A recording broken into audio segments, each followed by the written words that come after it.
Welcome, everyone. Thank you again for joining us on Launchpad to Leadership, our candidate school series, and welcome to session number 4.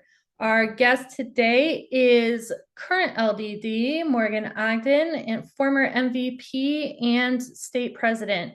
And today we're going to talk about the actual act of campaigning, like coming up with a platform, your messaging, and some of the ethics that go around with in behaviors of a candidate. And so, as always, this is discussion. This is for you all. Feel free to engage and ask questions and share stories because we're all kind of here to learn together. So with that, Morgan, I'll turn it over to you if you want to do more of an introduction. Get started. Thanks, Michelle. No, I think your introduction was great. I'm super excited to talk to everybody and just to echo Michelle, I really hope we can have a whole discussion on this. This is my favorite part of campaigning and election season. So I'm super, super excited to be able to do this with you guys today. There we go. Had to find my cursor again.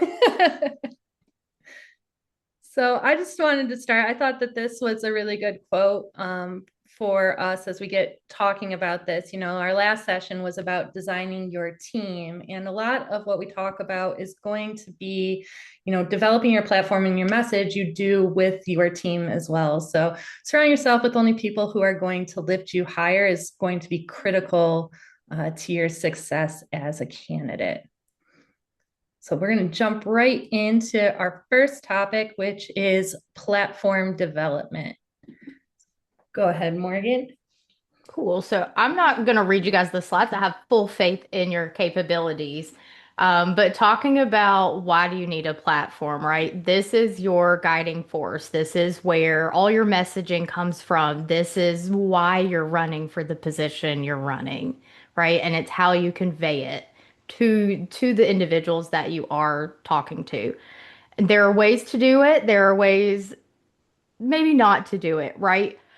Specifically, you don't want it to be vague, right? You don't want to say, I'm here to develop leaders, buddy. That you're talking our mission and vision, which is wonderful, but we want to be able to build something. And you're putting your best foot forward as a candidate, and you really want to show people why you're the best person for that position. It doesn't matter if you're running contested or uncontested. Why do you deserve that role? And what are you going to be able to provide to those folks if you are elected.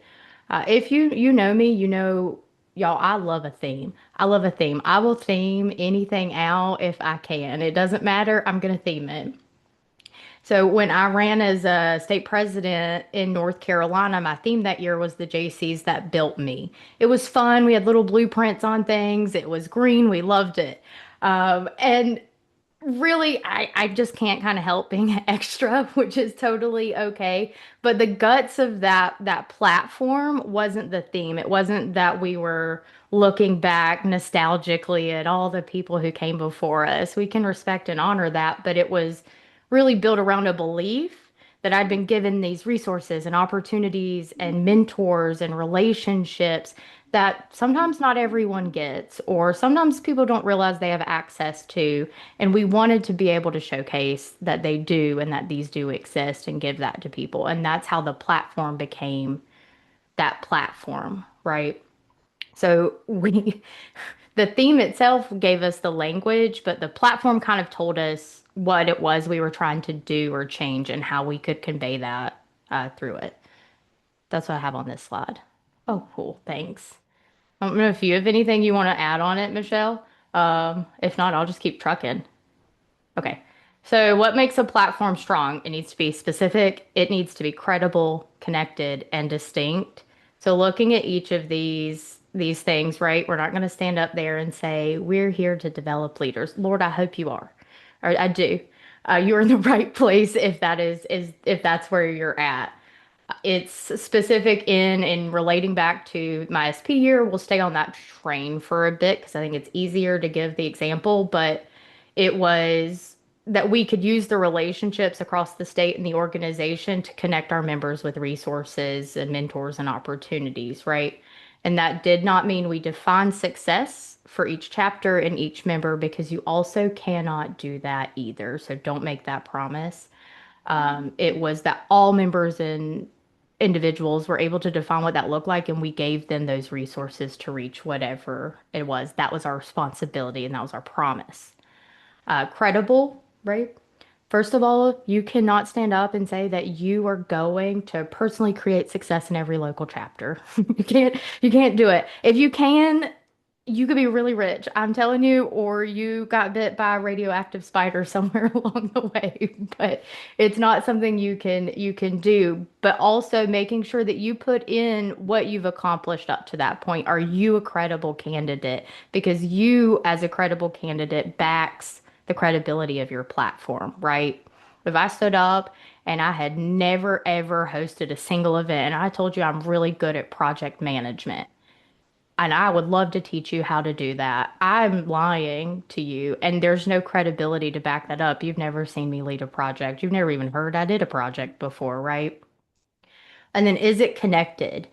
Like, are you talking about the things that your members care about, or are you just kind of spitballing on that? And for me, I had a moment my year as state president. We were at the end of July.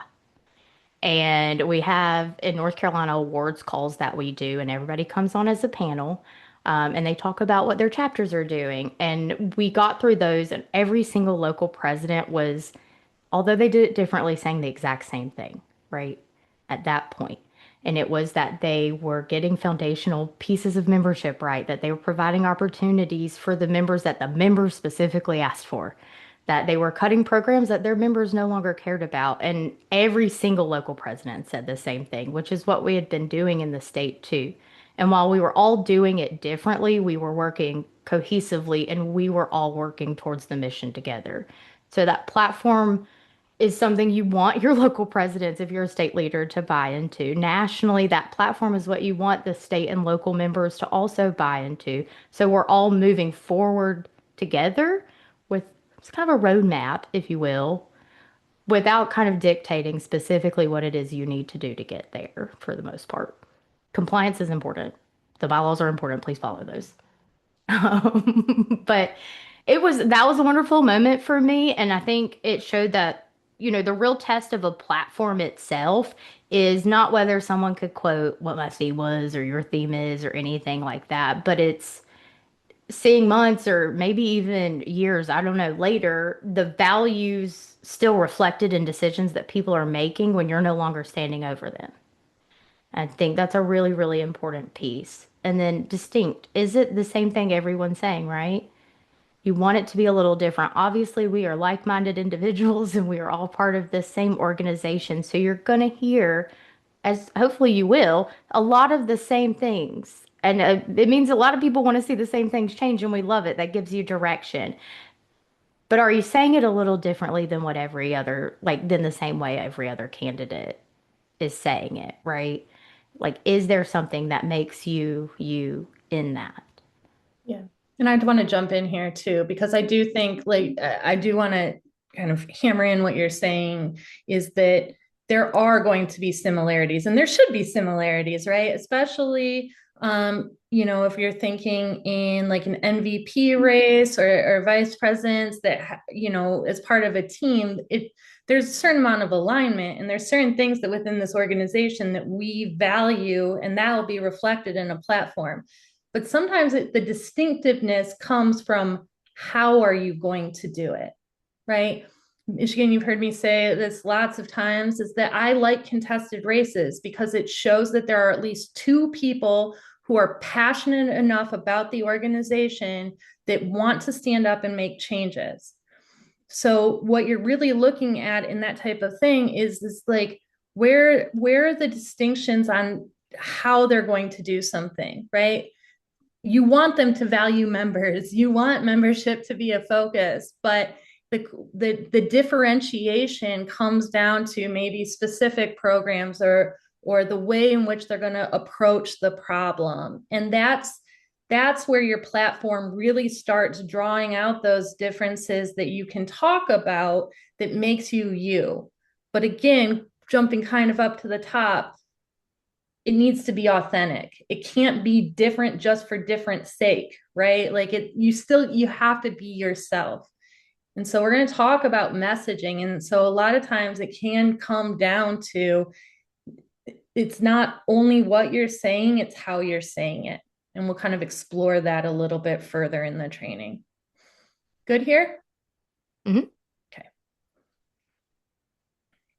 Go ahead. I just wanted to go to your Oh next yeah, slide no, you're fine. after. You're good. Uh, Looking at where most people go wrong, okay? Number one, biggest rule, understand what you're running for.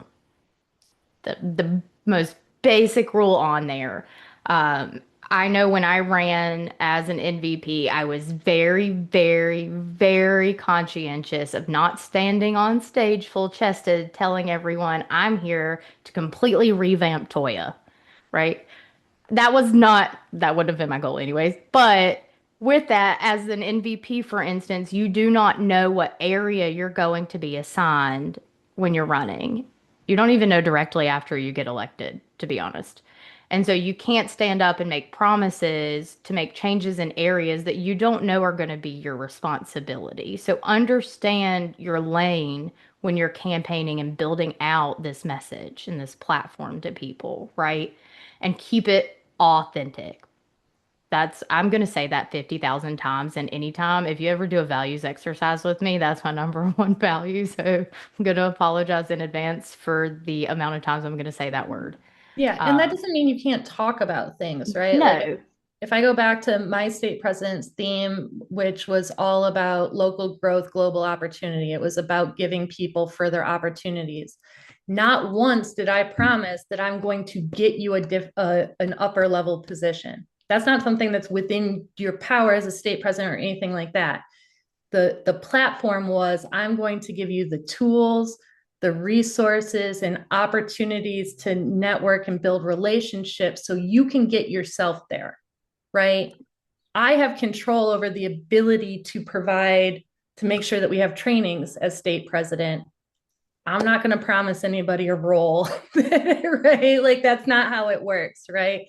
So make sure what your platform is built on is things that you can actually accomplish if given that role, or at least things you want to work on. You can put that little asterisk like I'm going to push for these things, but you're going to be a member of a team. This is not unilateral decision making at any point, right? Like you don't have that. So no, what is it? Don't write checks you can't cash. That's kind of yeah, where that comes in here. yep, yep. And also, if you look at the second one, it's against the bylaws. Don't be making backdoor deals with folks, right? You can't guarantee you're going to get that position no more than they can guarantee they're going to get whatever weird thing that you decided to promise them that they could have that you probably shouldn't have promised them that they could have in the first place, right? You want to be so clear in your platform that hopefully you're so ethical on your platform that no one's going to try to propose that to you in the first place, right? But that's just not a thing you're willing to do, and making sure there's also a plan to support your values, and it's not just I believe in I say a lot of believe in expanding opportunities, right? What does that look like? And you have to put those deliverables in, and you have to know that these are things that you're able to execute. A lot of the times we get really hard focused on that 1 year to lead, and we think that's the only year you have to do anything. You have all the years leading up to build the foundation upon which this platform is going to take off, right? You can expand on things you've developed. You can expand on things other people have developed that you've had a hand in and you've worked on, right? And so understanding that it starts now, no matter when you do decide to run, that these are the things you can build while you're going, and you should be building those within that. And I really stood up and said I was going to listen to the states I was assigned and do my best on the programs that were assigned to me to make sure they benefited our members and our organization, right? That was all I could promise. That was all I had in me. That was it. And, my platform itself is very human centric because that is authentic to me. And that may not be authentic to somebody else. And that's okay. We all have different leadership styles. My livelihood is based on being human centric. I work in substance use and therapy, right? Like that's where I make my money. That's where I found my passion. And so that's where my platform came from. And it was the most genuine thing I had to offer everybody. And, borrowing from someone else, again, it's going to come up, right? It's going to happen. You're going to sound similar. Lord, I hope so. Again, especially when you're running in those same positions. But if you're ensuring it is authentic to you, people are going to respect and value that. And you can tell when someone says something and you either know them or you don't. Maybe you've seen them operate and they say, I believe in this and this. And you're like, buddy, who are you? I have never seen you once move that way in a room. Not that the way you're moving wrong is wrong. It's just not what you're telling me it is that you normally do, right? And so you want to make sure it's you. Well, and where I've seen this happen a lot, and it's not intentional. It's not candidates running for the same spot. It's somebody borrowing a platform from someone years ago who they found successful, right? It's emulating someone else from the past because, you looked up to them and they were a mentor. And so you think in some ways that it's like honoring them, right? It's not from a malicious point or anything like that, but authentic, like to what Morgan said, authenticity, people can tell. And if you're borrowing a platform from the past, that's not necessarily going to be authentic to you. People are electing you, not, you know, the vice president from 5 years ago or whatever, right? No matter how nice they were and how much of it they were your mentor. There should be similarities. You learned from them. They did, like shape you and in your thoughts and your values. But if it's a carbon copy, that's where you're going to run into problems. No. And it does you no benefit, right? It doesn't challenge you as a leader or an individual to try to make yourself become something that you're not, right? And a good mentor will tell you not to do that. They will 100% tell you not to do that. If your mentor is telling you to do that, ask another question. Or get a new mentor. I wasn't gonna go that far, but yeah. I will. I'll say it. Great. We good here. Yeah. All right. So just some food for thought. If you guys want to, we could talk. You could come off mute and we could chat. That would be really cool. But when you're building out your platform, right? What's one problem in JCI USA or your local chapter or your state, right? Right now that you're positioned to solve from this office. So if elected, how can you solve this? What is this issue you've seen? What would you actually do in your first 90 days if elected, right? And you want to be specific in that. And that does mean calling people who have served in these positions before, which I know we're going to talk about too, but that's a big piece of that. But then why are you the person to do this based off how you've previously led, based off those things that you've built right into this platform? Why is it you? Why is it not Michelle? Or even if you're not running a post, why are you the best person for this job? Does anyone have a problem that they see within JCI USA or their state or their local chapter, depending on kind of what you're looking at running for next, that you think is a solvable one? DeMarcus. Kind of a simple one, like membership turnover. Like more specifically, membership turnover because people are recruited to join the JCs without knowing whether or not they're going to get value in it. So they're here today, gone tomorrow. What I like about that is how you've drilled down to it's not just membership, right? A lot of times we hear the discussion stop there or membership retention. You've drilled down to the problem of what specific part of retention, why are they leaving? And that's what you want to fix. So what are you going to do? Glad you asked. I'm actually in the progress of polishing up a membership toolkit to not only help chapters recruit people, but recruit people with purpose. Like figuring out like what their chapter's culture is, what kind of people would benefit from joining their chapters, just tools to help them recruit people who would be here for the long run and not just for the next year or so. So helping them identify like who the best people to have at the table is. You got it on lock, man. You sold me. You have my vote. I can't vote there, but you have my vote.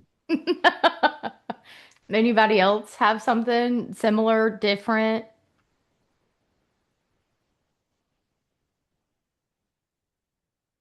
Nobody? I'm not gonna share 62 times. Jess. Hello, how are you all? Hi. I'm gonna go with documentation because it happens to be one of my favorite things to do. And as we'll say, a younger generation, right? Everyone assumes that you know what's coming, what's going to be thrown at you, what your expectations are, and you probably don't. And you want to read it somewhere instead of asking 10,000 different people their expectations and viewpoints of that role. Valid. Document So it, I hear you're working on write it documentation. down. I love a 52 tabbed Google Doc. So you can sign me up on that. Most people don't like getting them from me though. But it is important, right? And that's the historical knowledge that, you know, people coming into the position need. People running for the position, it would be helpful to have and not have to go hunt it down everywhere or nowhere. I think on a similar note to that, knowing what the position entails before you've even considered running and following like strategic or not strategic, but like getting the next set of leaders ready is really like, oh, like you want to be a local president. Here's what it takes, even before you've considered that. I think a lot of chapters have that, but sometimes it's not too late, but you're in the process of running and then you get all of that information. Yeah. 100,000,000,000%. I don't know Or you're how. already elected and they're like, here's what you need to do now. Here's the binder of all the stuff you need to know. And you're Yeah. like, oh, great, I didn't know that.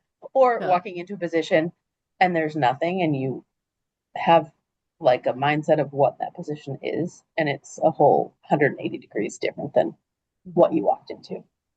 Yeah, then you're all wrong, right? According to whoever didn't tell you before. Yep. Priel.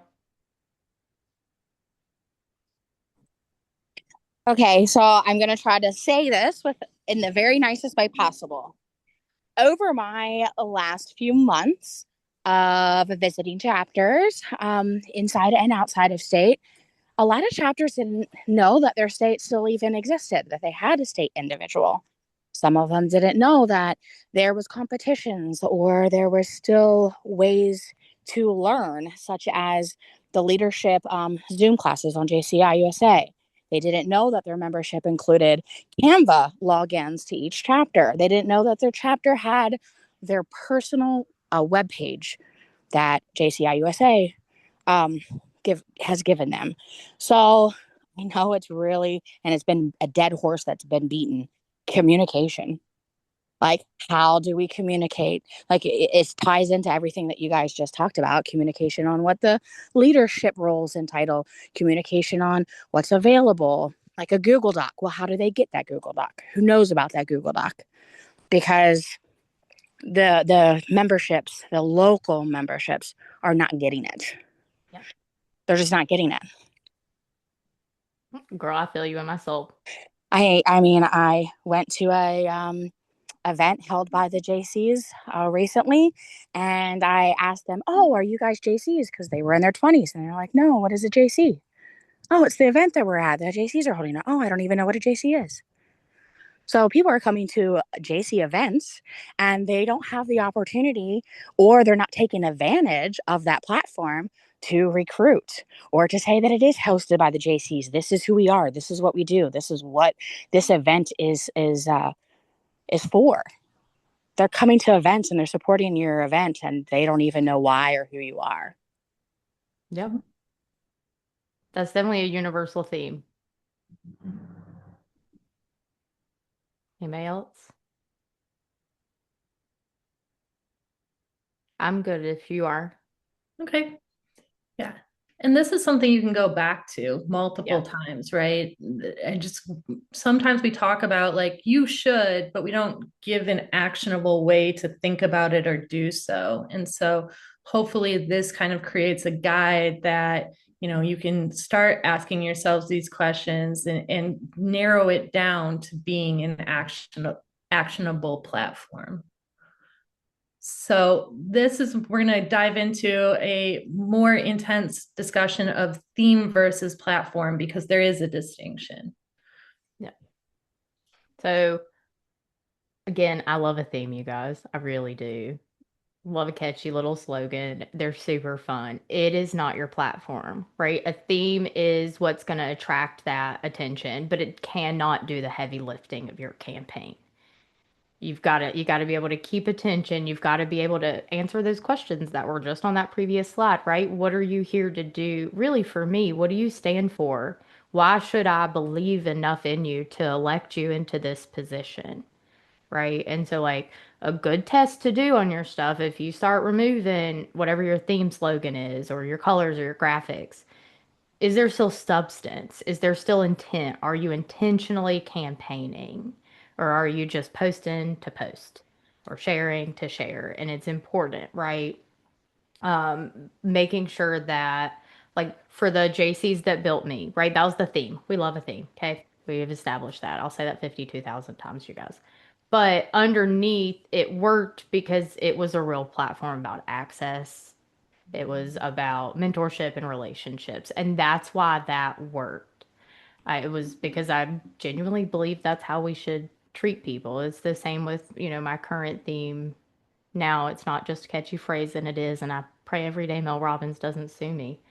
But it's already connected to something that I personally believe in. So make sure that what you're doing with yours is personally connected to what you believe in. Does your theme reflect that front door of your platform? That's the big piece of that. And sometimes the phrase you pick the first time isn't the phrase that sticks either, right? It We all have ideas on what we're going to use, and sometimes that shifts dramatically. You can look at a lot of folks, even I'm sure within the state team, but also like nationally, because everybody picks a theme and a platform.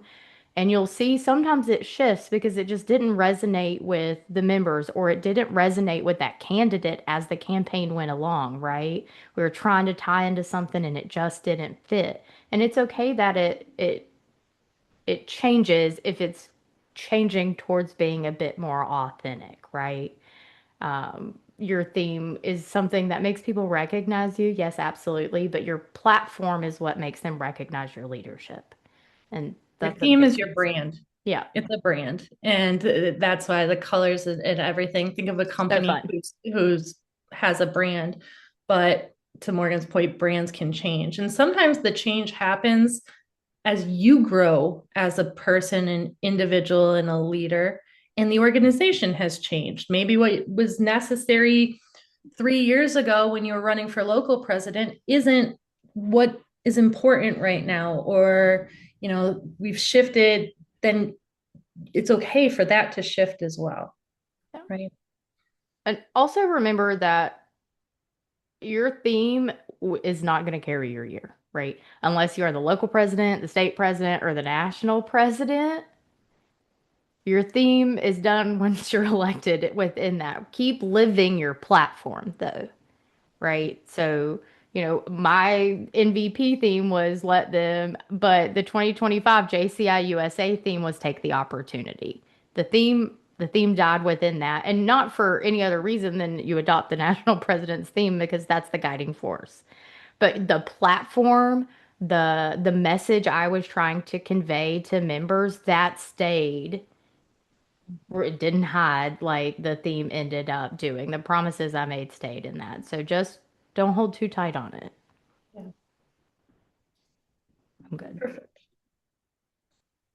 So as part of that gets, and this, Brielle, I liked what you said too, because it all kind of comes together, right? Like you can have the best platform in the world, you can come up with the most innovative brand, and so speaks to you, and your colors are beautiful, and you have the most polished materials in the world. But if your messaging isn't good, nobody's going to get it because it's not communicated properly, right? Communication is the transmission to the members and delegates and your constituents, right? So crafting your message, it becomes incredibly important. Yep. And also, just a note that not every person who asks you about your campaign wants you to give a candidate forum in the hallway.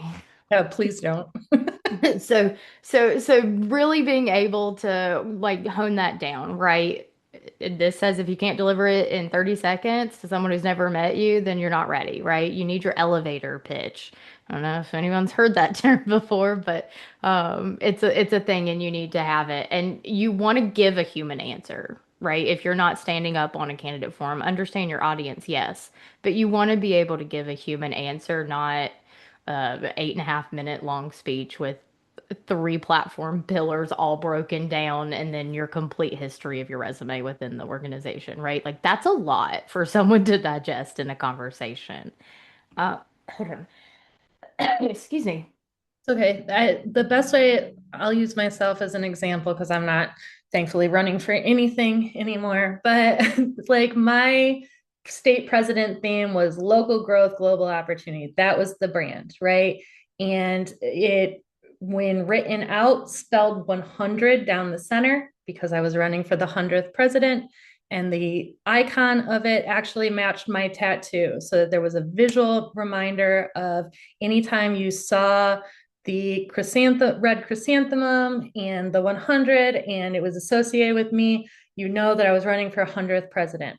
My platform was about providing opportunities at all levels of this organization to people who thought that they could never access them, right? And so what can we do to show people that these opportunities exist, and if they want to take advantage of them, clear the pathway for them to do it themselves? That's the core message. My platform included like multiple things like providing trainings, encouraging, creating a grant program to lower the costs for members who wanted to take advantage of opportunities like going to national conference or even international conferences but couldn't afford it. It had all these very specific actions. Nobody in the hallway wanted to hear all 9, 10, whatever specific actions, but being able to say, I want to give people opportunities to do things in this organization because this organization gave them to me. And I want to make sure that everyone else has the same opportunities that I had, right? That allows you to also kind of bring in like what makes it you different.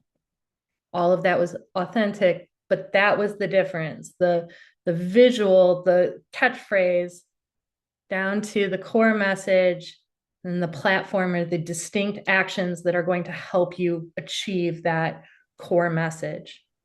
And don't just pick buzzwords, please, right? Like I'm running to empower leaders and create synergy and drive us forward, right? Like, but I don't know what you're saying, bud. Like, I don't know what that means. And, it could even be like, hey guys, I'm running because I just really don't think our members need a decoder ring to figure out where to find help. It can be that simple sometimes. Really can. Mm-hmm. So, Yep. we can go to the next one. Oh, thanks, guys.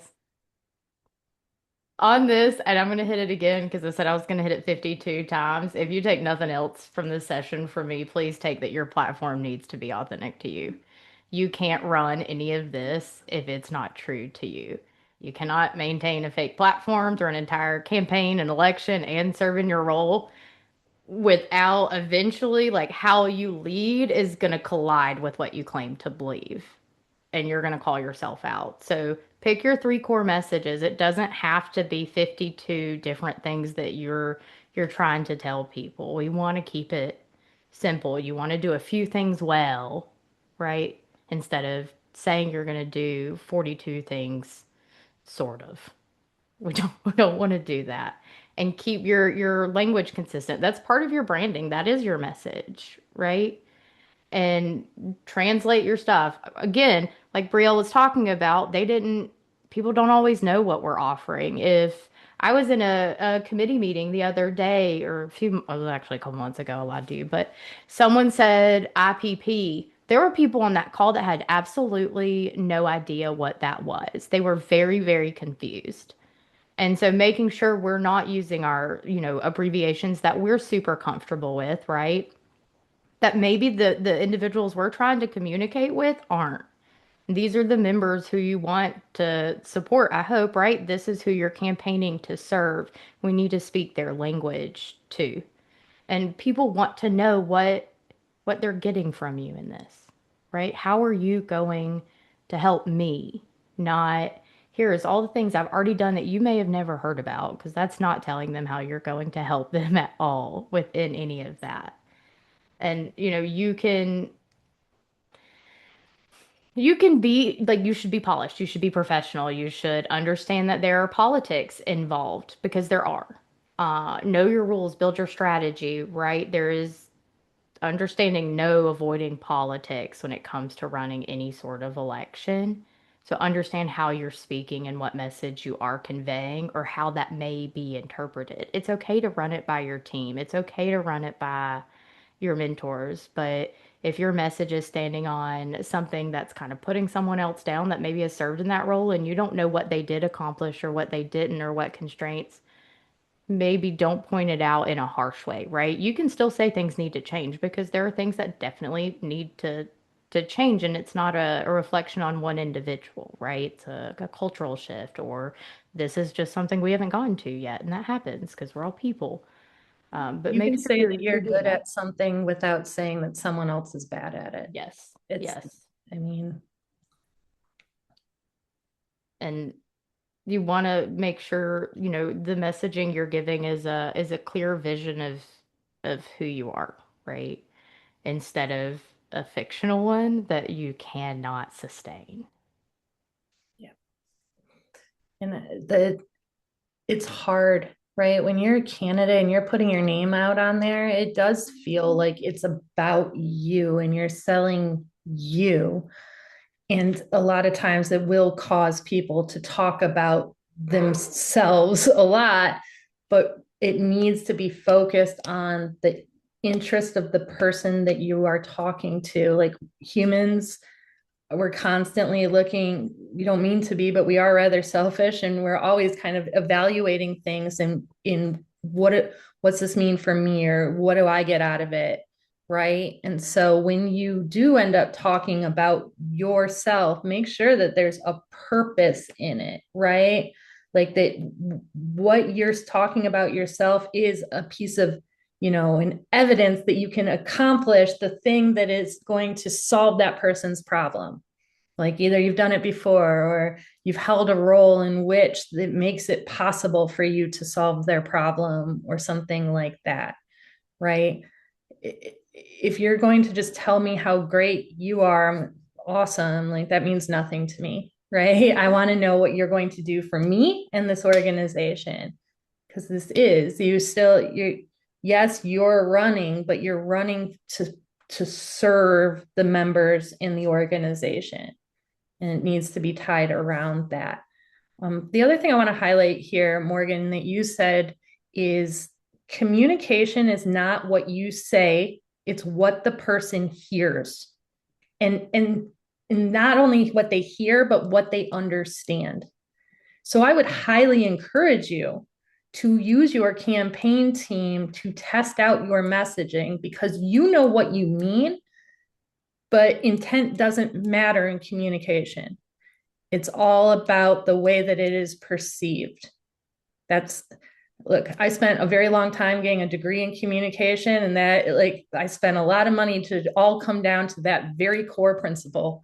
It doesn't matter. What you say gets filtered through their experiences, everything else that's going on, and then interpreted, right? So if you can have like a small little focus group to practice those messages before they're externalized, like you'll get a better read on whether it resonates, whether it's phrased the right way, whether it is more targeted towards the listener versus self-interested. Does that make sense? So say less, repeat more. Good here? Mm-hmm. Okay. So then we're going to jump into strategy here too. So we've talked about some of the basics. Let's narrow it down into sort of the what's that look like? You've announced as a candidate, now what? Yeah, so strategy is important, guys. You are not avoiding it at all. Again, Michelle touched on it earlier, but a good platform does not automatically create a good campaign, right? You can have the absolute strongest ideas in the room, but still fail to communicate them well, or reach the right people, or use your time intentionally, right? And we all have, as human beings and as candidates, a finite amount of resources, and it's strategy itself, it's not about being fake. I know inherently, like some people immediately associate it with like a negative connotation. And it's not, right? It's not even being overly political. It's simply deciding where your time, your money, your energy, your efforts, where those are best spent, right? Where is that going to make the best or biggest difference in things? And sometimes this can be even more difficult when you're running a non-contested race, Yes. right? Because you think that like campaigning feels different, right? But there's still a strategy behind it. And a lot of times those resources, they're finite, but they're also competing with, stuff you have on in your life, right? Like it's not just you could have a quadrillion dollars, but you're still not going to be able to visit every single member in the organization because time is limited. You probably have a job or family responsibilities or a dog or cat at home that you can't leave for that long, right? So there are always trade offs and choices. And that's really what we're talking about when we talk about strategy, is how to make decisions that are going to have the highest return on investment of those finite resources to accomplish whatever goal that you have, right? And that could be, whether you spend all your time on sending Facebook messages versus focusing on Instagram, right? Like they can be that minute as well as larger of, where you go and visit. Are you spending money on a plane ticket here versus, something electronic, right? All of that is kind of a factor, and it's all going to look different from who you are in your circumstances, what race you're running, what year you're running that race in, right? So there's no like one fit all playbook that's going to be like, here you go, this is how you win an election. It's going to change, right? But it's being intentional and kind of working with your team to lay out what's going to work for you as a candidate in this race. Yeah. And it really is as easy as asking, like, what is the purpose of this? And you know, traveling to this event because my friends are there, right? Is it, who are you trying to reach? Are you reaching that target audience that you're trying to communicate with that you may not have an opportunity, or, what do you want someone to understand or experience through that, right? And it can still be fun. Don't get me wrong. I love fun, but your whole strategy cannot be fun.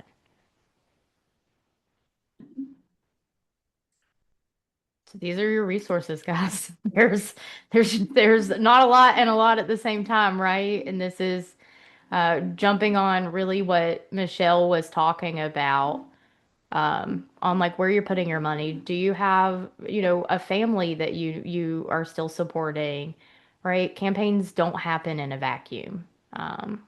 What's your job like? Are there events you've already committed yourself to before you announced your candidacy? And eventually, like, you probably need to take a nap, right? because it's a lot in a very condensed time frame in some instances. So when you're building your strategy, understand the resources you have and build it around the life you're actually living, not some really ideal situation where you have every weekend free, you can have off every single Friday and every single Monday from work, and there is no bottom to your bank account, right? So make sure that you're really understanding where you're at and what you're sharing that time with. Like for me, traveling, right? Do I spend all of my money, time, and resources campaigning for support in my home state? Probably not, right? And I'd much rather pick up a phone and call the members that I know and be like, "Hey guys, what's going on?" But looking at that and looking at, where do your efforts need to be placed? Where are there people you haven't had these conversations with, and where can you get as you start, moving up in the organization, you're having these conversations, you'll find a lot of states and chapters have events on the exact same weekend. Like a lot, like a whole lot, especially in the summertime, which is when you're campaigning. Some busy folks in the summer. And so being able to be strategic with that is super, super important. And then your forum, the forums that states will do, that local chapters do, that nationally we do, right? Those are the few moments where everyone is intentionally listening to you at the same time. Do not treat those minutes casually, right? You have undivided attention in that moment, and you've stood up on that stage asking them to judge your response. So prepare for those. Don't just fly by the seat of your pants. Show the effort walking into that. You don't have to be a robot. Like, you can't have it memorized if you don't know the questions anyway. So, like, keep that in mind. But you need to know exactly what you want people to remember when you're done. And every sentence you speak has got to earn its place. I don't know if you have anything on that, Michelle, too. Yeah, I was just going to say on the time one, make sure you're factoring in your existing JCI commitments. So this is a conversation that I've had with lots of state presidents who are looking at running for MVP directly versus taking a gap year, right? Because when you kind of overlay the calendars on top of each other as a state president, you have a lot of responsibilities of going to your chapter events, and that conflicts highly. As Morgan said, everybody's going to have a 4th of July event, it feels like, and you're going to be pulled in a billion directions.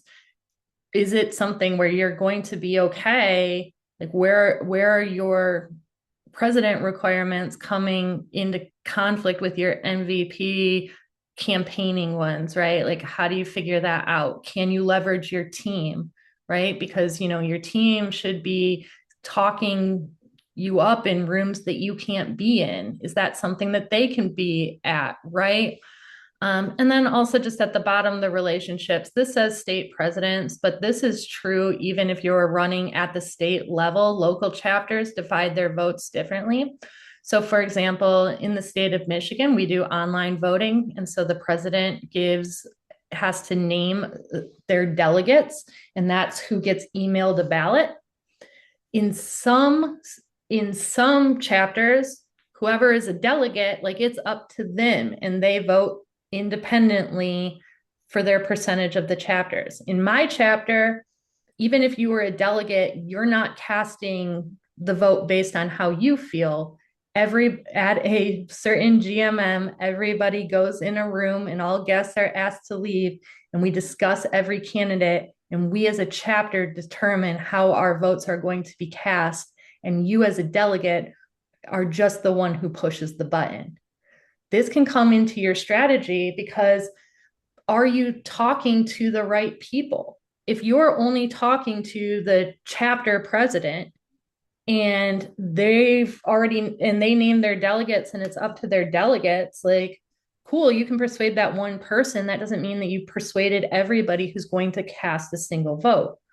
Versus if you only go over the people that are going to cast votes, but it's really not up to them, it's up to a whole chapter discussion, you're going to want to build a relationship with the person that has the ear of their chapter, right? Who's influential. right? This entire organization is run on influence. It's part of being a volunteer organization. We run through persuasion, influence, those relationships, and connection. You need to understand that when you are determining your strategy and where is the best, where you're going to get the highest ROI on the resources that you're spending, whether that's money, time, etc. And yeah, don't blow off the forums, right? No, don't do that. And a lot of people don't realize a lot of times they're recorded. So that if you're asked for a meet the candidate or to speak to a large group of people, like those are your high value, low cost opportunities as a candidate. In our next session, our guest is going to be Chris Thompson. He's going to focus specifically on like public speaking skills. So stay tuned on that. We'll drill into that further, but just remember that it's important. Okay. Yep. And on relationships too, like there are states that caucus at different times and in different ways, right? You know going into it that Michigan is going to caucus at convention with their delegation. And that is how that vote is going to be casted, unless I'm crazy wrong. Well, sort of. Yeah. Okay. That what we do. I know y'all will know at convention. No, right, exactly. Because what we do is at a board meeting or whatever, it's kind of like a procedural thing, but we say, are we going to empower our delegates there to caucus and make the decision? And then it becomes an open call for opinions. Make sure that you are giving your opinions and thought processes to the people going to conference because they're going to be the one in the caucus. And so, if a chapter member goes to JCI USA conference and is going to caucus the night before, their chapter should have been talking to their chapter to get the read of their members and kind of where the state as a whole sits. There are some states that do it far in advance, right? Brielle? Yeah. So, for example, for Pennsylvania, so the person that goes to vote for the state, we know before convention who we're voting for because all the information, all of the social media links, all of the web pages get sent to each chapter, and each chapter has a voting form, and the chapters vote, and then it goes to the state, and the state votes as the chapters. So I, for instance, last year couldn't change my vote. I had my own vote, but the state vote was already met and set in stone before I walked in the door. Yep. And that's the type of stuff that's important to know as a candidate, because if you're counting on everybody being the same and you go and try to, build a relationship with Pennsylvania and persuade them once you're on site at the conference, like too little, too late, right? Whereas if you are only talking to, one person out of Michigan, you don't like it, or you think you have a relationship with one person on the board of directors, even a couple of people, if they're not the ones in the room or they aren't committing to talk to others beforehand, that's not going to do you any good either. And every state has nuances, and it behooves you to start learning what those are early. So stay curious and pay attention, right? Because everyone does, talk about it. And then I do want to touch on the relationships too. I do think those are probably your most important leverage that you have, right? But it's also the easiest thing to misuse. And so remember, it's a person that you've established a relationship with, or you're trying to establish a relationship with, not just a vote, not just a name on the spreadsheet, right? And a lot of the relationships that you can leverage without or throughout your campaign are built far before you ever announce you're running, right? And like these people should already have some idea of kind of how you lead, and do you follow through, and do you actually listen? Opinions are already hopefully formed in the positive if you're saying it's one of your relationship assets. And so definitely leverage them, right? Elections are political, and pretending they're not does not make us more ethical.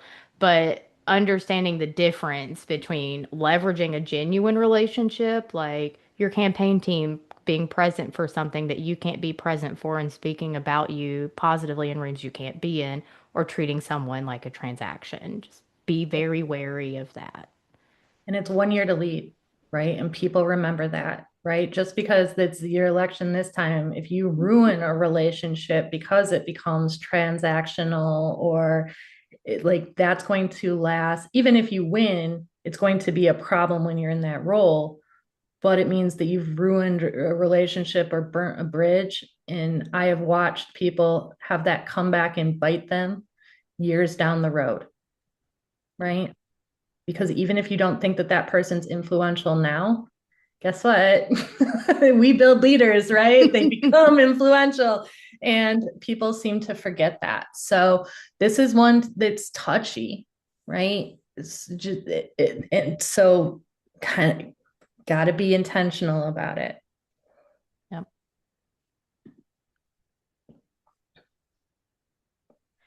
This is uncomfortable to talk about for some people, right? Building it from the ballot back, right? You want to come in and campaign and focus on all of that, but this is really the guts of kind of knowing where you stand, right? At some point, you do have to understand how these decisions are made. Like we were talking about, who votes, when do they vote, what's their voting strength, right? That goes out at the beginning of the year. Nationally, it's based on the last 2 years of membership size. There's a formula for it. It all goes out.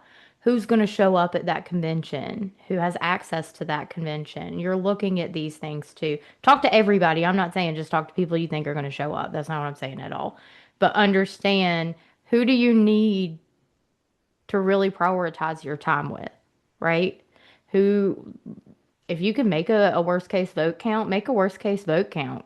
Do it and see where you need to get your message out to see if it aligns with the members in that area.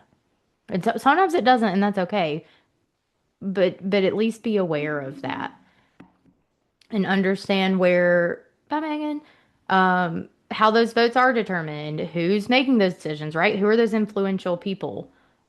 What questions or concerns might these folks have that you could go ahead and address? So start there and work very, very much backwards.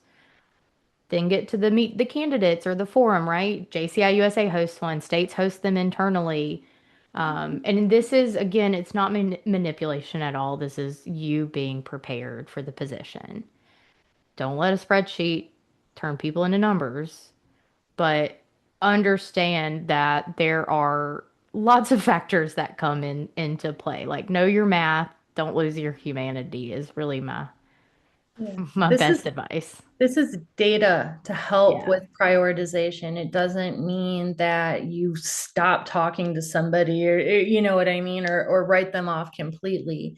But if it's a high like lots, you know that this is a make or break, maybe that's the one you go to an in-person visit and you go to multiple events versus asking to speak to their membership on an online tool, right? It's all about that type of stuff, not about, I liked how you said it, Morgan, about, getting, ignoring others.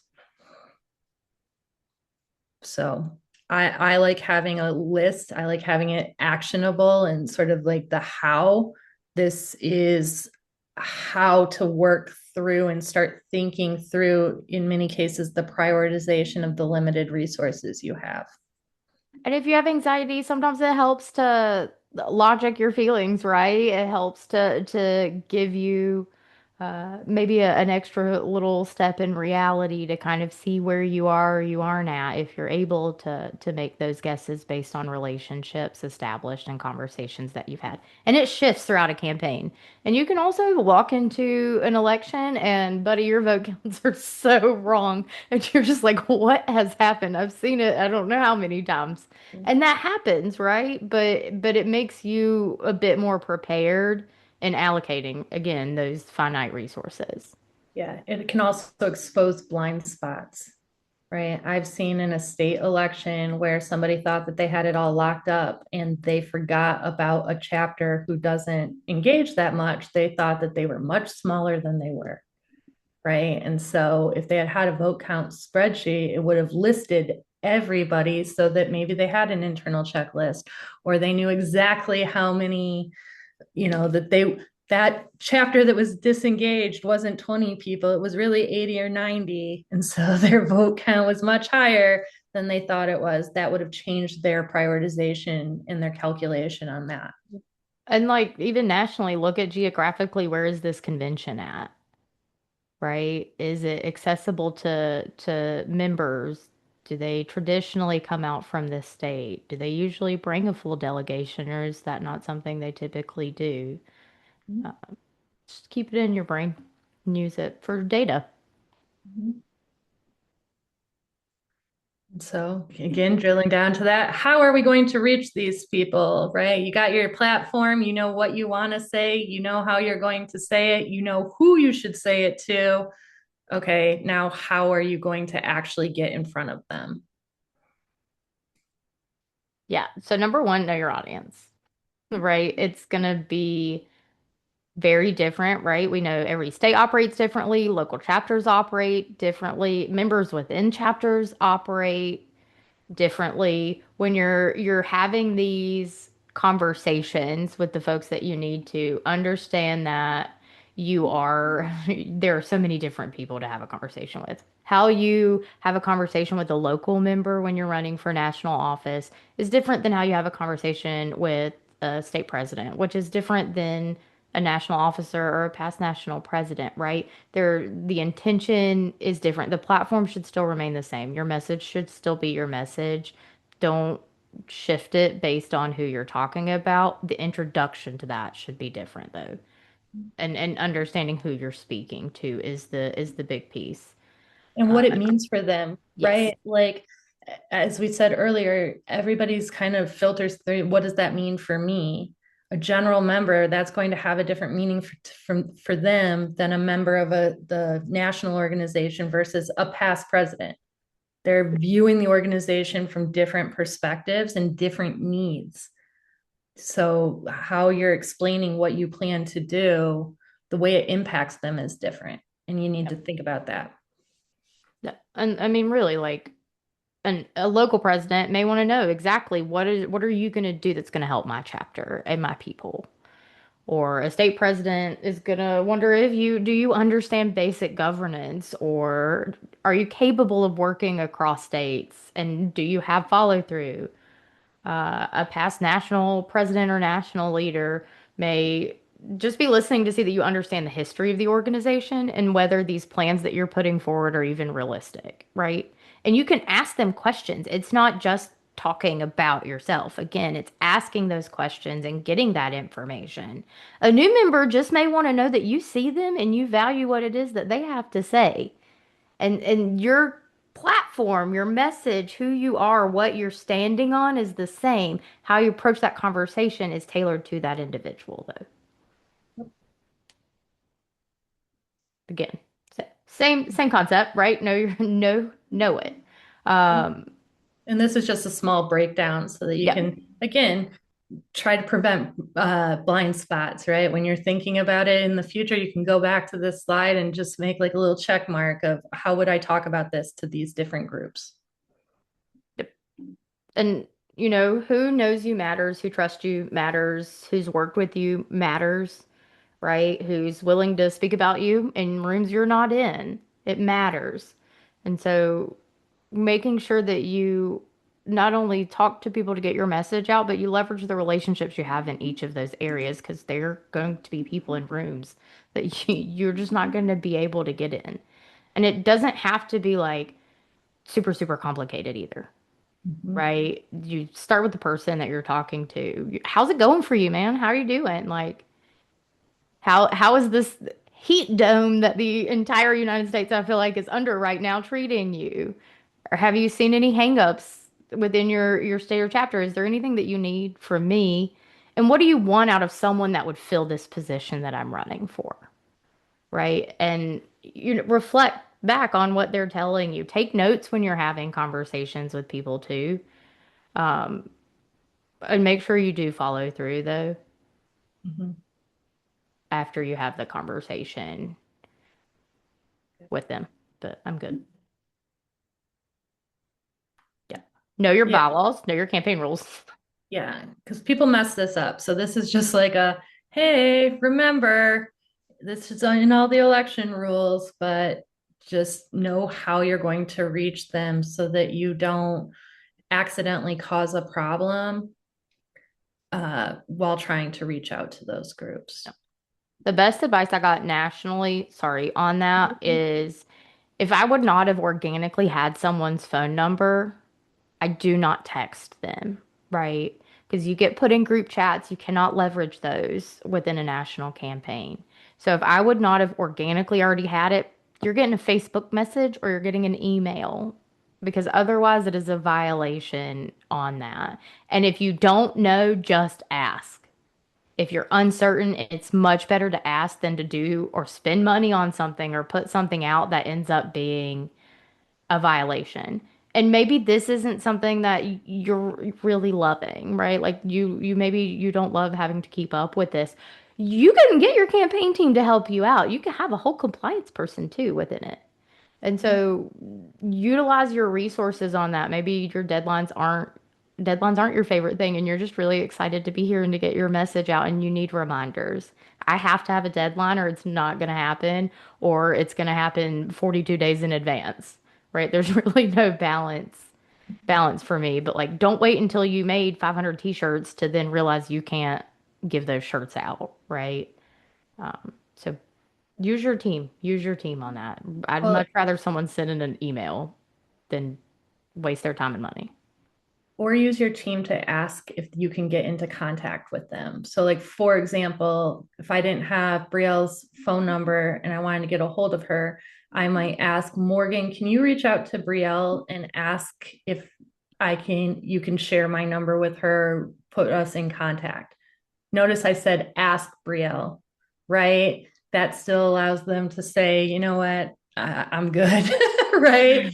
But you're not giving out people's phone numbers without their permission. But your team may have connections or relationships that you don't. And that's a good way to get contact information is by, can you reach out to them on my behalf and see if we can get in contact with one another? Yep. But this was just kind of like all of that summed together, right? This idea of authenticity and intentionality, that the strongest outreach doesn't sound like campaigning. It sounds like general interest in what that state or chapter is dealing with, followed by a clear, honest connection to why you're running, right? And It's all about the people. It's about the organization, which is made up of the people. If you're burning those bridges, you're not going to be the leader you want to be. and remembering that listening is not just waiting for your turn to regurgitate your rehearsed information. As I interrupted Michelle to make sure I said that, right? There's you an example. But legitimately listen to people. Sometimes it'll confirm assumptions that you're running on the platform of, right? That like need to change and they're going to confirm that for you. But sometimes it'll also reflect a hole that you may have in your campaign or your platform or something maybe you don't understand if you thought, this big thing was everyone's biggest concern but it didn't hit their top 5, maybe it's not, right? And so listening and adapting to that, right? Understanding what they're saying and not just waiting for your turn to talk on that. And also understanding when they also tell you stuff, you cannot like and do not, please don't force everyone's concern into your platform. Again, pick those good 3 things. If you pushed everyone's concern into your platform, it's far too big for you to carry. And uh, Godspeed to you on that one. And I hate to tell you, there's going to be significant points of dissonance. You're going to be arguing and campaigning against yourself at different points. So. No. And sometimes it's okay to just acknowledge what you heard. Like, thank you so much. I hadn't thought of it like that, right? Or can you maybe share a little bit more on that? Or thank you for your feedback. It's okay to do that and not make it a pillar of your campaign. So then we talked about sort of creation of your platform, your messaging. Let's kind of break it down to your actual behaviors and your ethics conduct as a candidate. Yeah. So this is big, right? Campaign doesn't only tell people what you believe, right? It shows them how you behave when the stress is on. Okay, because you get stressed out. It matters to you, hopefully, and that's why you're running. And so it's important in making sure that you're showing up in an ethical way. Anyone can sound collaborative when nobody's challenging them. Anyone can sound gracious when everything's going their way, but campaigns give people the space to see what happens when you are, under pressure. And the way that you campaign and build your platform and execute that is a preview to everyone of how you're going to lead. You're modeling that. They're watching way more than your speeches. They're seeing how you respond to questions, how you're treating other candidates, how you're treating members, right? And how your supporters behave. Yes. They're watching what you do when you think that nobody important is in that room. And if you're, again, plan to move forward and upward and onward in this organization, they're all watching this now. And your team is a reflection on you. So when we go to the next slide and you see common mistakes, that's not just for you, that's for your entire team. Yep. And I mean, like, I've personally taken positions publicly and loudly at times. And I do not in any way, shape, or form regret standing on a stage and saying the things that I felt needed to be heard. But understand there's a difference between saying the hard thing and behaving badly. Those are two very, very different things. The ethical question is really, are you addressing the issue honestly and responsibly, or are you just using it as an excuse to attack somebody? And, that's the difference between courage and cruelty, right? Like, you can be courageous and be willing to say the hard thing, but it's cruel if you're making someone the target instead of really addressing that problem on that. And people are also watching your nonverbals.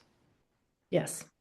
So, like, if That's a big one. You can say all the right things, but if you're doing or your face is saying the wrong things, that's noticed too. And that's part of your conduct.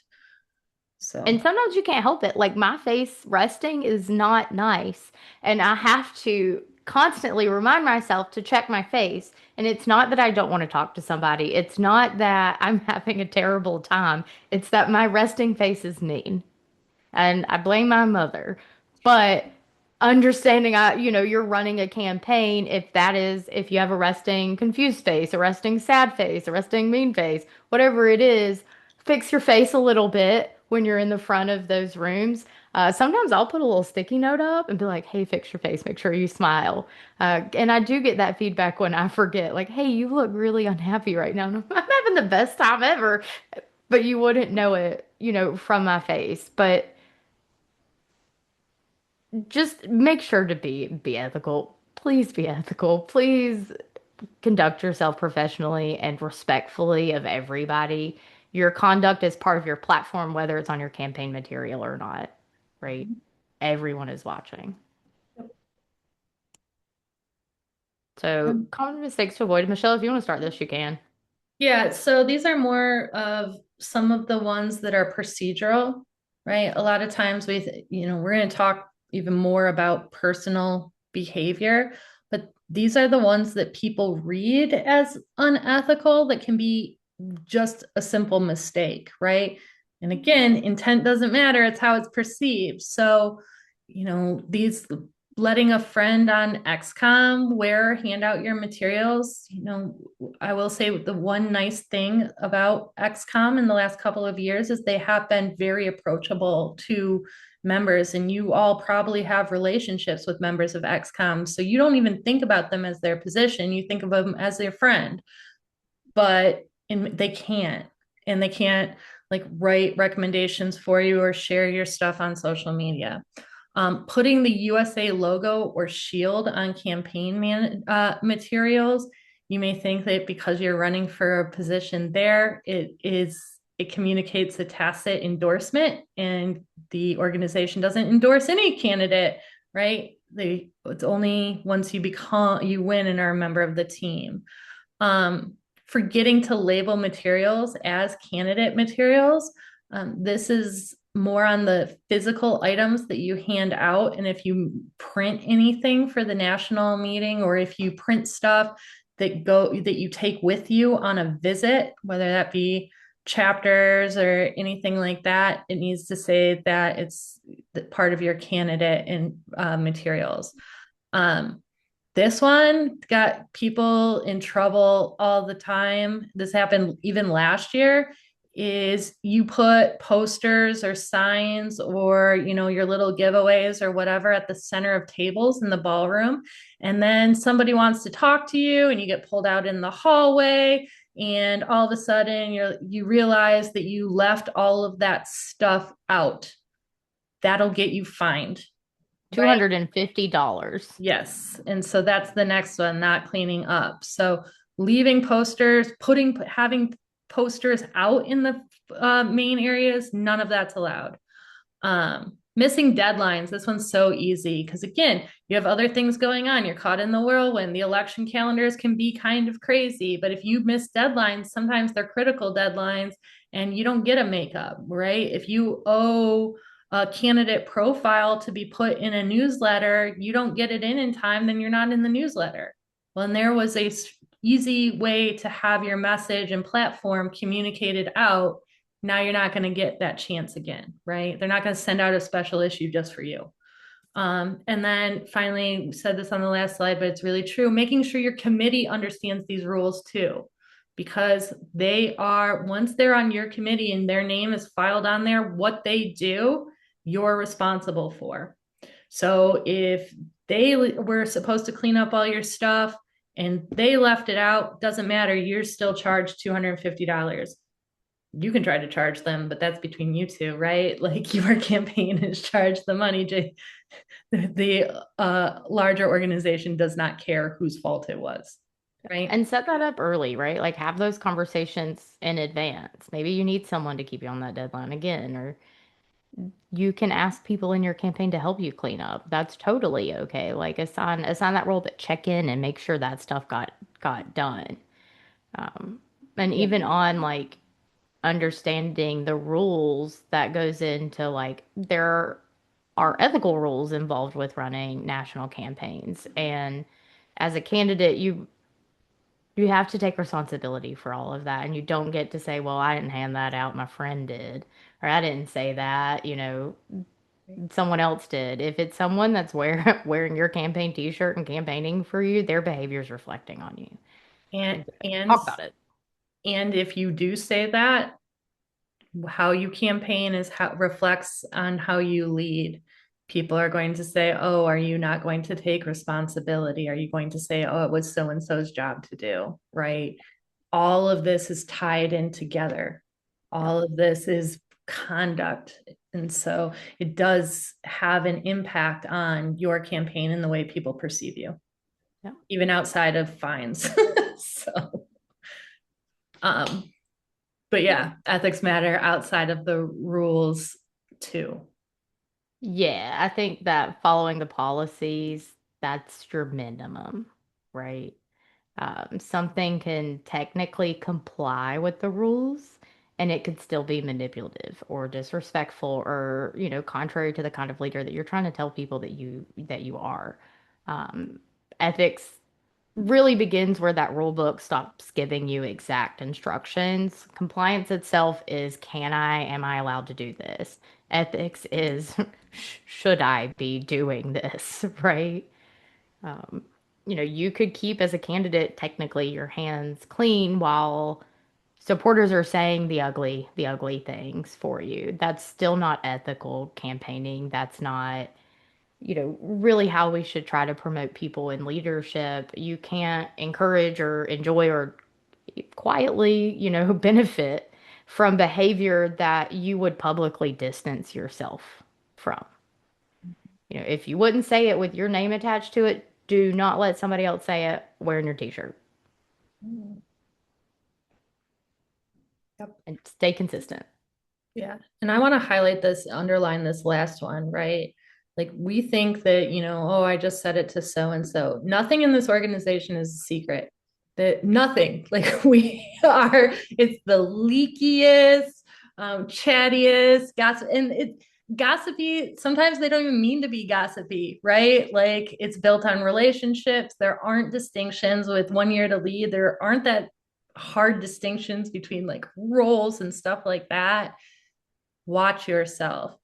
I used to be on the debate team, and it was a very insular community, very similar to like this in college. And our coach had a rule that you were not allowed to say anything about a judge or another team until we were going 50 miles an hour in the car, because how many times people thought they were having a private conversation in a hallway and really the person was like right behind them or around the corner or the only way that you could guarantee that you were not going to be overheard was you were going 50 miles an hour in the van with no one else around, right?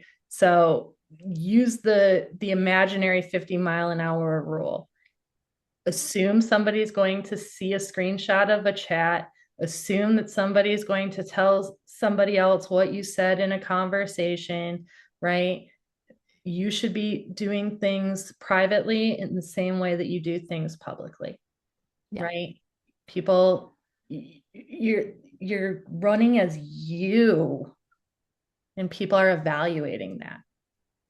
And I want to touch on, before we switch, the rumor piece. I could give you guys a whole dissertation on this, but campaign environments really do create the perfect conditions for rumors, right? People are nervous. They care about whether they're elected or not, or who's being elected or not. Information, right? We're a membership organization. It's passing through multiple platforms before it reaches whatever final destination, and somebody supposedly overheard something, and now it's a fact. So before you repeat anything, ask yourself just a few things. One, do I know if this is even true?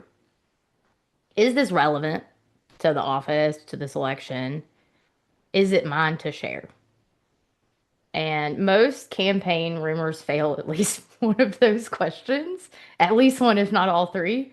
If it is something serious and relevant, verify it through the proper channels, right? There are elections and committee chairs, there are policies, like go do it that way. But if it's not verifiable information, don't even repeat it. If it's private and it's not yours to share, then really it's not your business. So just go ahead and put it down, right? We don't need to get engaged in that. And you don't have to, as a candidate, personally investigate every rumor that you hear about everybody, or even as an individual in general. And you definitely do not have to help it travel, right? And but sometimes, at some point, if you have not already, you're going to hear a rumor about yourself. I don't know what you guys like first response, knee jerk reaction is, um, but not every rumor deserves your attention. My first knee jerk reaction is to be like, man, I didn't even know that. Wish I would have been there, right? Probably don't react immediately. Give yourself time to settle with it so that you're not reacting out of anger when you hear something that is a downright lie, right? Just a rumor that's made its way around. Understand that sometimes when you acknowledge that rumor in general, it's going to add fuel to the fire. So, is it even worth acknowledging? Is this genuinely affecting your campaign, your platform, your people? Would addressing it protect trust? Is it something that needs to be addressed a little bit? Or is it simply just going to make it a bigger rumor because you're talking about it still? Again, you're entitled to your feelings because we all have feelings. Use your trusted people when you're trying to decompress from that. Not everyone in every room is going to be your friend, like Michelle was saying, and it's going to get repeated at some point, even if it's not in a a way to attack you. It's like, man, she was just wilding out in there, like she's really upset about this. But then that moves on to like, I said Michelle was like cuckoo or something. I'm being very nice, but Michelle said I didn't deserve to even be a member. That's how that all gets spun out. And so make sure you give yourself time to have that first reaction that's going to be publicly seen. And you can correct facts without making a spectacle. So if it is absolutely false and affecting your campaign, address it very clearly and address it briefly, right? You keep it true, keep it relevant, and you don't have to turn it into an attack. But We've all sometimes, been part of the telephone game. right. And you don't have to call everybody you heard might have been involved on that. Please don't do that. That is a giant waste of your very, very limited amount of time and a headache, I promise. But also, when a rumor comes out, consider whether there's something in there that you shouldn't. Right? Some rumors are just false, but sometimes it's an inaccurate or bastardized version of some truth, right? And if there is something true that you do need to acknowledge, you're human. That's okay. We all mess up, right? This is a safe place to fail. Everyone does at some point. Then acknowledge it, right? And this is what I did. This is what I would do differently moving forward. I learned a lesson on this. But again, just don't make personal attacks on people, right? There's just not a world where that exists that's appropriate ever. People are going to people.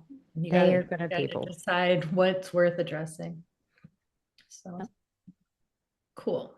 And so, as much as we all expect to win, hope to win, you're not throwing yourself in a race where you're like, you know what, I'm going to spend my candidate filing fees just to lose, right?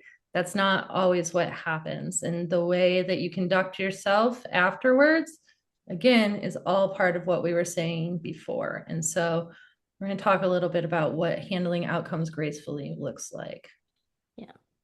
So controlling your emotions does not mean you're not allowed to have them, right?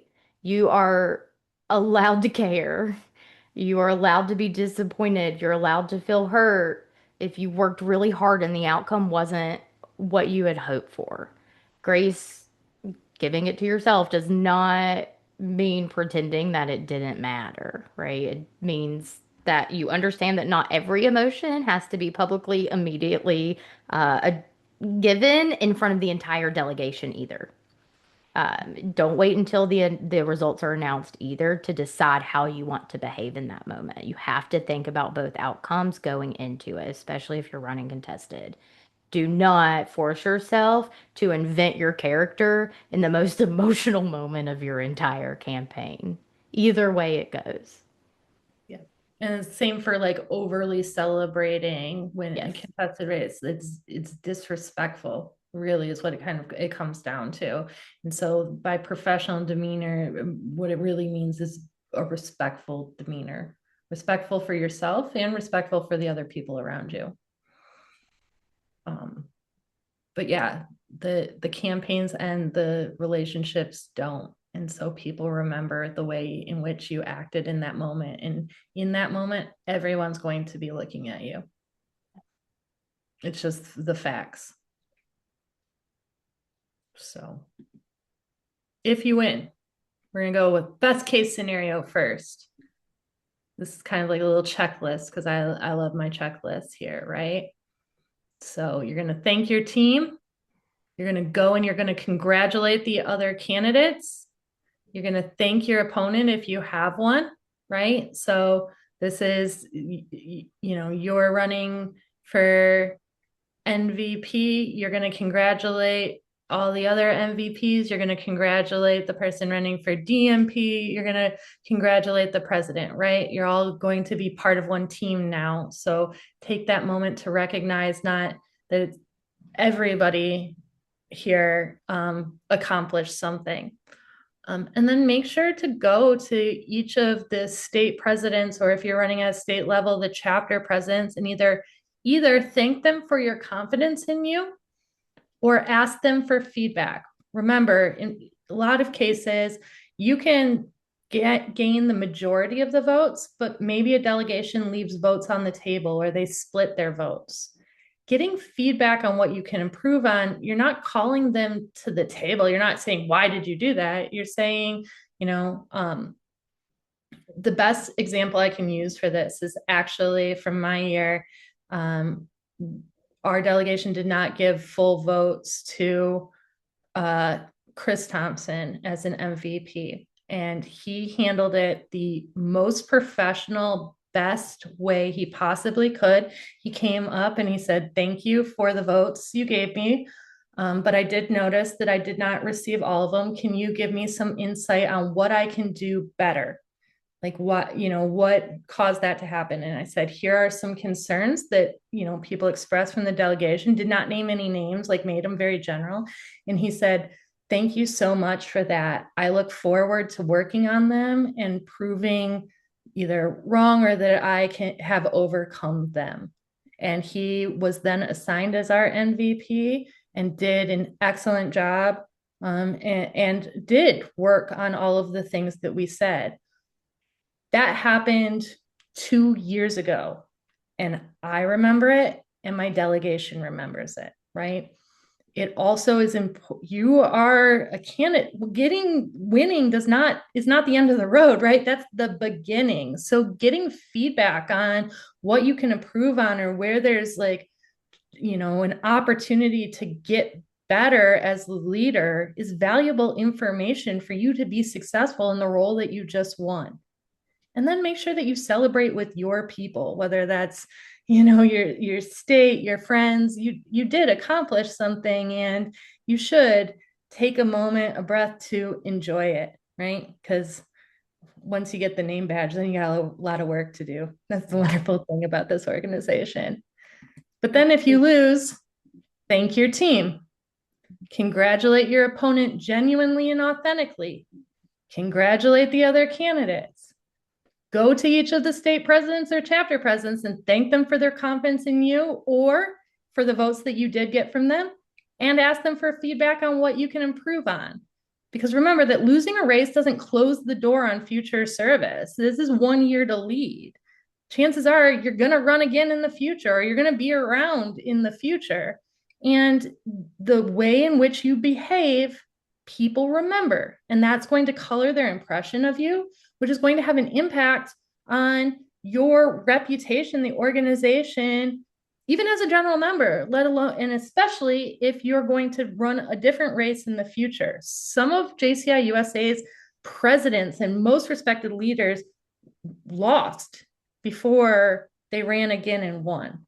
And their behavior in that moment had an impact on the next race. But you notice something? The advice is almost the exact same on whether you win or lose, right? It's about showing respect for your team, your opponents, and using this as a learning opportunity, win or lose, of how you can be the leader that this organization needs and the people want. It's okay to have feelings, like Morgan said. People are going to know you're disappointed. It's okay to be disappointed. But, throwing your stuff down and storming out of the ballroom is not the way to handle it, right? Go congratulate the winners, and then, whether it's popping a bottle of champagne or, pouring a drink to drown your sorrow for a second, that can happen privately. It doesn't need to be a public expression in that way. But making sure that you're thanking the people around you for the work that they did, the support they gave, and the feedback that they've given you, that shows that the type of leadership capacity that people want our leaders to have. How you act is how people are going to perceive the way you lead, now or in the future. Okay. And make sure you can sleep with yourself, right? Or win, lose, or indifferent, right? So, like, if you're going to win in a way that you can be proud of. And if you're going to lose in a way that you can still live with at the end of the day. And, your leadership, you as a person, right? You existed before an election, before a ballot, and you still exist after. And it's how people vote is, it's different reasoning, right? It's different all across. You could have a great relationship with somebody and they're in a state, and the state doesn't give you those votes because maybe they didn't think you were the best fit for that role at that time, right? But maybe they did, and that's wonderful. Celebrate with those folks, right? But just understand it doesn't define who you are at all. And in contested race, sometimes they're just going for who they think is the leader that the organization needs in this moment. It may not reflect on your leadership skills, and it may not even reflect on you as a person or your capabilities. It's Our organization goes through waves and transitions, and sometimes you need a certain type of leader at a certain point in time, and they thought that that person was who we needed now, right? Sometimes, asking those questions is where you may get that feedback too. But there are a lot of reasons why people vote the way that they do, and you can try to anticipate them, but learn from it, but don't make it your entire world and self-conception. Right? This is a role, a name badge. It's not a determination on who you are. Okay. So we are kind of running a little bit late today. So don't know that we're going to have time for this activity, but this is something that I highly encourage you to do on your own. And whether or not you're running, right? We do have members on this call or participants who are declared candidates for positions. And we have some people who are here just to kind of learn more for the future and explore possibility. But even if you don't have a role like set or you're not a candidate, start to think and practice. Take 2 minutes to write down what you think your personal platform statement would be. Put in like 5 sentences. And, find a friend who or a mentor or something and say, hey, I just want to run this by you. Get that feedback, that allowing someone else to hear it, to see if it makes sense. And then you can kind of refine it. That'll help you start to take like all of your different thoughts and feelings about this organization and kind of put it down into one message and summary, and can help inform maybe your messaging for today or a platform and messaging for the future.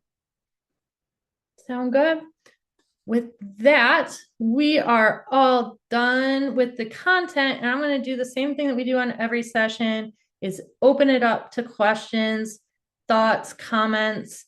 That's part of the beauty of these sessions, is it's about learning from one another and providing you the content that you need, information that you need to help you in your campaign today or campaign for the future. So I'm going to go ahead and stop sharing so I can see your faces. Anybody that has anything, please feel free to unmute and let's talk about it.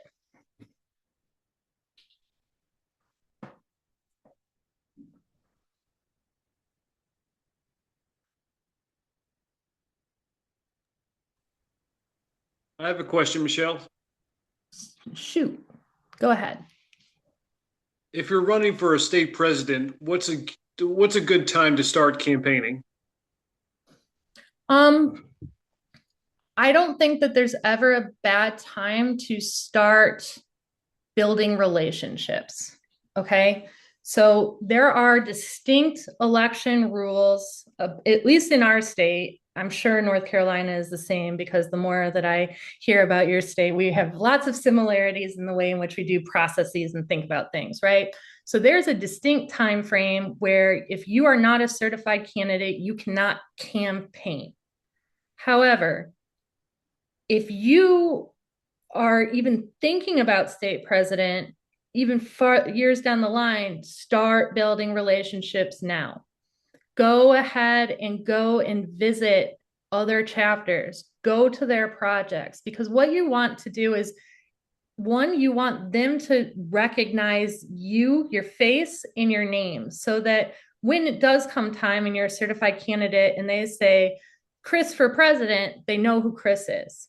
Second of all, every time you build a relationship, we have conversations in this organization of what should be done different and what's important to you. And you learn about people and members as people and what's important to them. This, in many cases, or should influence your platform, right? You're running for a position to serve.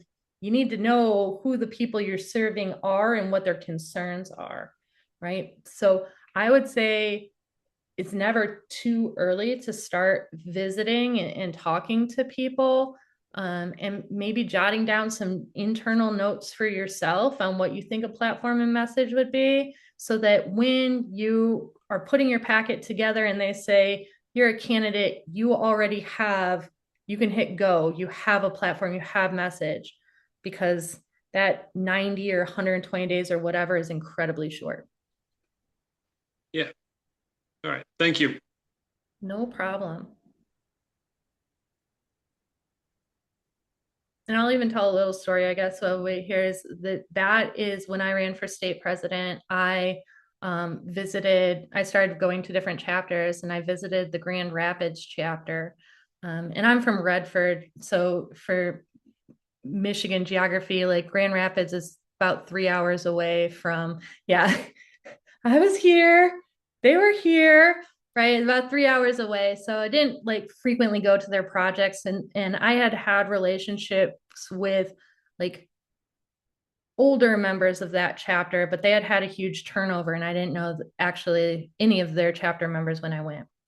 Come to find out that they had turned over so much that they didn't know that there was a JCI Michigan. They did not know that there was a JCI USA, and they did not know that there was a JCI. I was the first one that was like, hey guys, did you know? Right. And through conversations with them, it really caused me to create the theme that I did in the platform. Like I had this amorphous idea about development and opportunity. Like these were values and things that I thought was important. But at that moment is really what crystallized, like, no, it's about showing people that these options exist. Because how are you to take advantage of an opportunity that you don't know you can, right? You don't know what you don't know. And that crystallized a lot of my messaging and stuff, and my year, just from doing a visit before I was a candidate.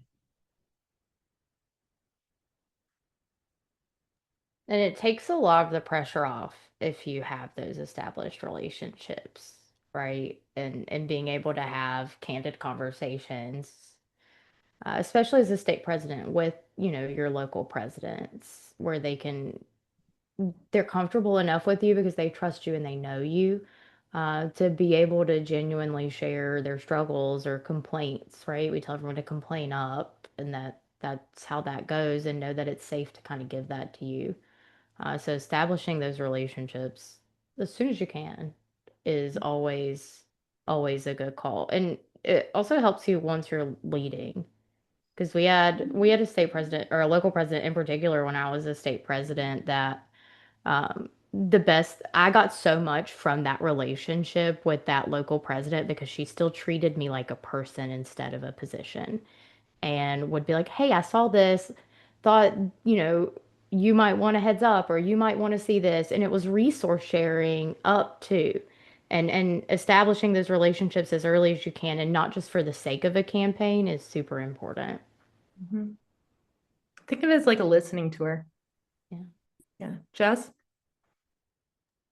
I was just going to throw in my little tidbit as state president that one of my favorite things to help encourage the authenticity, it's late, is showing up to those chapters without a name badge, without any signalization to them, like a JC shirt or logo or something, right? But perfect example, this weekend I showed up to a carnival event and showed up to the member tent, and they were like, okay, you have a JC shirt on, so let's talk.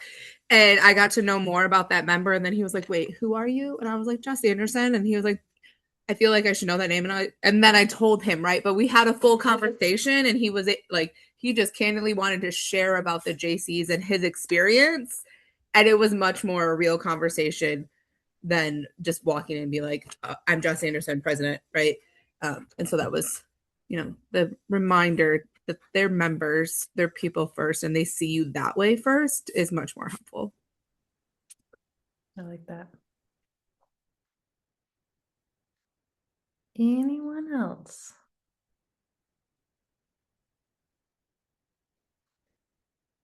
Well, if not, we can go ahead and close it down for tonight. But as always, as a reminder, we will have another one of these in 2 weeks. But if any questions come up or you want any clarification between now and then, please don't hesitate to reach out.